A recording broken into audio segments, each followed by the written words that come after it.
Bonjour à tous, et bien nous voici pour la correction de ce défi ici. Trouver le nombre de solutions à l'équation exponentielle x égale mx au carré, m étant un paramètre réel. Alors comment va-t-on procéder? Tout d'abord, on montre que 0 n'est pas solution. D'accord? Pour x égale 0, exponentielle donc x est égal à 1.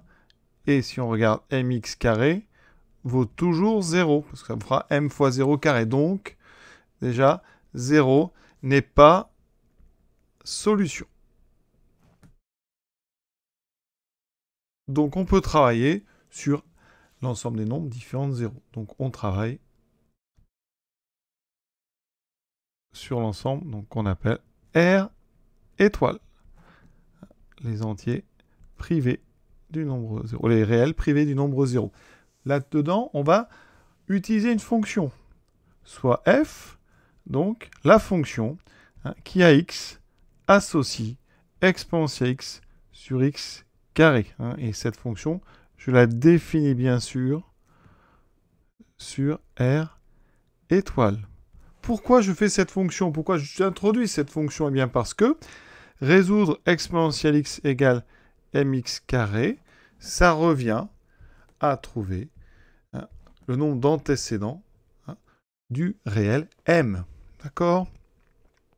Donc ici, eh bien, on va faire une étude des variations de f. On va voir un petit peu ce que ça nous donne. Rapidement, je dérive f. La formule, c'est u sur v. U'(v moins uv' sur v carré. Je peux factoriser par x exponentielle x. Cela me donne x moins donc 2. Et ici, divisé par x4. On peut simplifier. Il me reste exponentielle x. Donc, le tout sur x3 fois x moins 2. On peut rapidement faire le tableau de variation de cette fonction f. Voici ce que j'obtiens. Je vous laisse vérifier maintenant les limites. Alors, ici, en plus l'infini, c'est une croissance comparée. Programme de terminale, donc c'est plus l'infini. En moins l'infini, eh bien, exponentielle tend vers 0 divisé par x carré, donc qui tend vers plus l'infini. Donc on a du 0 sur plus l'infini, ça fait 0. Ici, en 0, exponentielle tend vers 1, donc on a du 1 sur x carré qui va tendre vers plus l'infini. Pareil, de l'autre côté. Et ici, en 2, on remplace, ça fait exponentielle. Donc f de 2, c'est la valeur importante.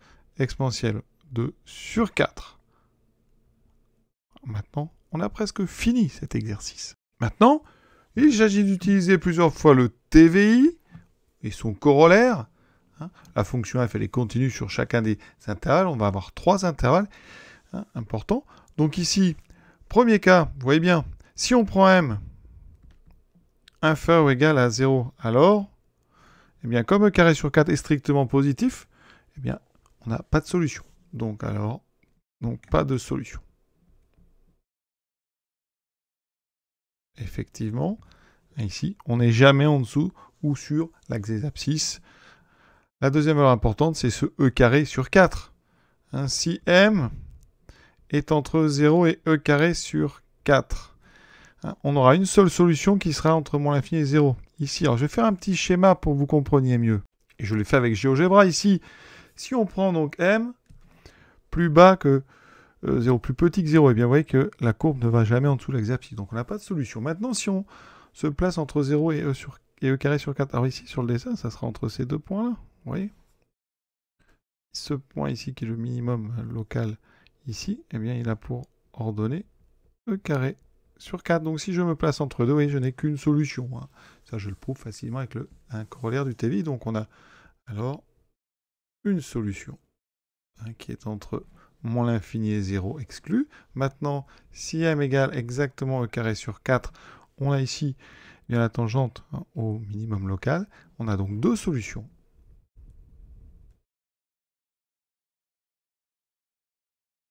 Et si on a m qui est plus grand que e carré sur 4, alors on a trois solutions. Donc, vous voyez, c'est un bel exercice parce qu'il met en œuvre plusieurs choses. Étude de fonction, déjà choix d'une fonction, étude de fonction, et utilisation du corollaire du théorème des valeurs intermédiaires, autrement appelé le théorème de la bijection. Évidemment, ici, on avait une fonction continue. Voilà, cet exercice est terminé. J'espère que ça vous a plu. À très bientôt.